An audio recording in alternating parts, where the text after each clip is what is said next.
I'm Mike Fasano. I'm here working with my big brother I've always wanted but never had, Matt Sorum, and we're doing drum samples.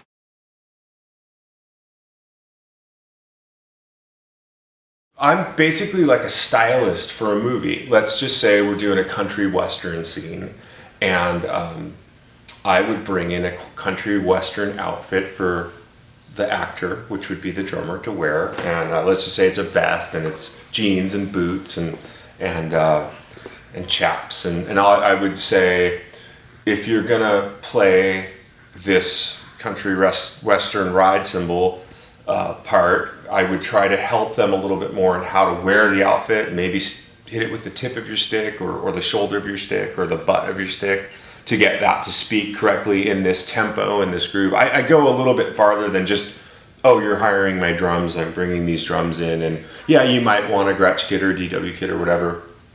I go in deeper and work with the drummer, and I say, play it this way and have this attitude, or this cross stick. If you hit the rim of the drum here, it's going to sound better than here. You know, if you're doing a cross stick. So, for example, I'm just sort of bringing the outfits in, but also going farther and telling the kid or the drummer, experienced, non-experienced, play it a little bit this way. Sort of an easy button.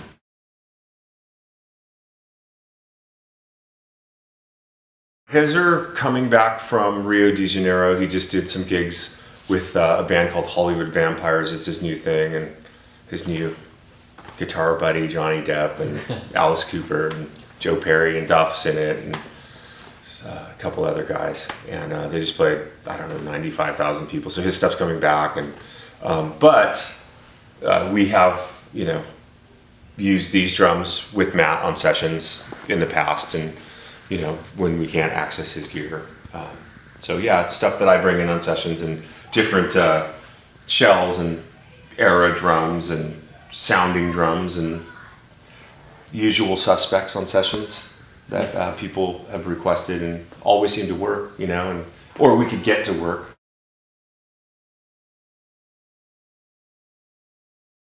And I get sounds, I work with the engineer and I work with the producer, and we try to achieve whatever we're going for. If it is this country western thing or a metal thing or, you know, a soft indie thing or aggressive indie thing, you know. I've worked with everybody from Stevie Nicks to Fleetwood Mac to Green Day to Guns N' Roses to Nine Inch Nails and everybody in between. So I don't just bring in a Gretsch kit or a DW kit or a Porker. I try to stylize it a little bit more and dive into what record we're working with. So it fits the band better, you know. So.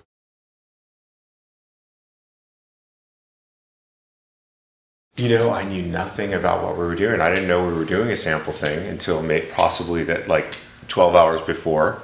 But I knew I was working with Matt. I knew we were going to use Matt's sound. You know, he had said, "Bring my drums aren't coming back. Bring your drums that I use for this." So his setup, you know, which is a 13-inch rack tom, 16-inch floor tom, 18-inch floor tom, 24-inch kick drum. That's sort of his wheelhouse. We have variations. We have some other drums here in case we needed to get higher registers or smaller kick.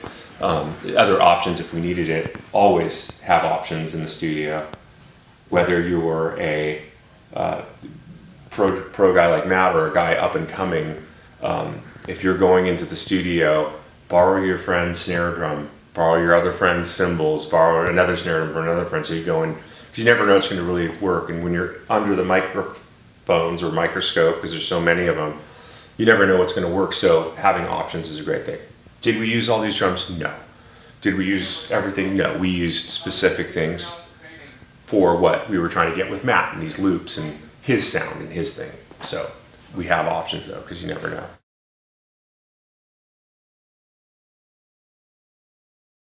This is a 60s acrylite. It's been on tons of records. This is something like Kenny Aronoff made famous with the John Cougar Mellencamp records back in the 80s, 90s, 2000s. This isn't his drum. This is something that he would have used, which is a 60s acrylite. This is a CNC drum.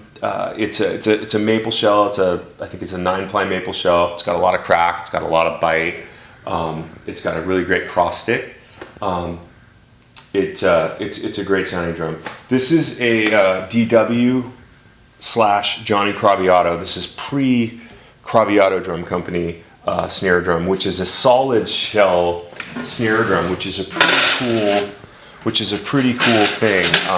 It's a steam bent maple shell with a reinforcing ring, and it's got a lot of body. It's got a lot of crack if you need it. It's got a really great range and tuning. Johnny, after this venture with DW, making drums with them, he went on his own and has his own company now, the Craviotto Drum Company. Amazing drums. Anyways, going back down, this is a Tama 80s rosewood snare drum from 1980s. Rosewood is a thing that a wood that you can't really get anymore. It's extinct and it's hard to do. Tama and Ibanez guitars were together. They would use this as a fretboard, and it's really hard. Now there's a wood called Babinga that they use. But this is a really great sounding drum. Sleeper, nobody knows about it. It's a great one to have. This is something I'm trying to incorporate into my arsenal of the usual suspects that come to sessions. Let's save the best for last. This is an AOT drum from Canada. This was a gift from Trey Cool from Green Day. We worked on a record called Nimrod. He used this on the Insomniac tour. He had 2 of them. It's a pretty cool drum. It's got wood hoops. This drum's really got great crack, and it's got an amazing cross stick. It doesn't tune down and get really fat because the shell is really thick, but it's an amazing drum. It's a great gift from Trey, and I guess I could show his little signature in there. It's from Trey Cool to Mike Sack, and the Sack is my nickname, and that's a whole nother story that's probably X-rated and we can't talk about. But this was from 4/30/97, or as you English would probably say, 34/97. All right. So, anyways, this is a really great drum. Again, what I'm trying to do when I come into a session, I like to bring different drums in that have different shells, different sizes, but definitely, from a maple to aluminum to maple to a solid maple to rosewood to big red, which we'll get to in a minute, to Zildjian. This is a Zildjian Noble and Cooley drum. This is made out of Zildjian alloy. It's amazing. They were trying to make about 300 of this size and 300 of a 7x14. They were having problems with the shells getting bubbles in them, and they were cracking.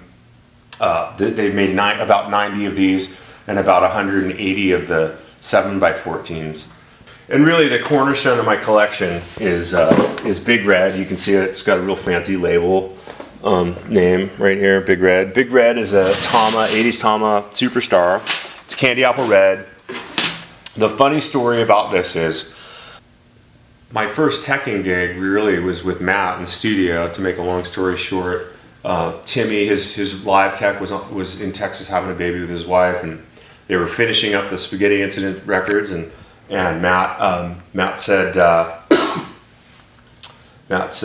want to use you to help me do this stuff. I didn't want to hire anybody of the other guys in town, whoever they were at the time, and I said, okay, cool. And I used to work in a music store, and so I took a week off in the music store, and I went into the studio with him, and the producer Mike Klink said, "Where's Big Red?" And they used to call Axel Big Red because and I said,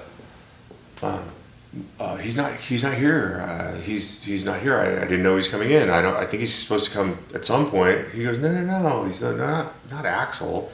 Big Red, the snare drum that we used on November Rain Don't Cry. So Mike Klink named this snare drum Big Red, and this is it's an amazing sounding drum, and this is another sleeper that nobody knows about. But this is the drum that we used on November Rain and Don't Cry, and it's the cornerstone to my collection in the corner, and it's how it all kind of everything else is come into play.